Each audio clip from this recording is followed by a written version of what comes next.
Have the Clayton twins signaled a changing of the guard in Jamaican sprinting? At the 2025 Doha Diamond League, Tia and Tina Clayton delivered a performance that not only captivated audiences, but also hinted at a potential shift in the sprinting hierarchy.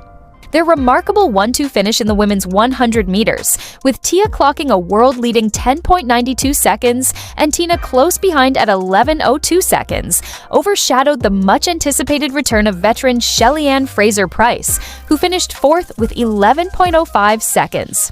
Tia and Tina Clayton, both 20 years old, have been making waves in the sprinting world. Their performance in Doha wasn't just a personal triumph, it was a statement to the global athletics community. Tia's 10.92-second finish not only set a world-leading time for the year, but also marked her as a formidable contender in upcoming international competitions. Tina's 11.02-second finish solidified the twins' dominance in the event, showcasing their synchronized prowess and competitive spirit.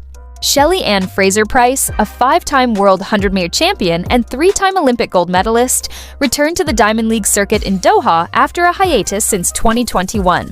Despite finishing fourth, her time of 11.05 seconds was a season's best, indicating her enduring competitiveness. At 38, Fraser-Pryce's performance serves as a testament to her resilience and dedication to the sport.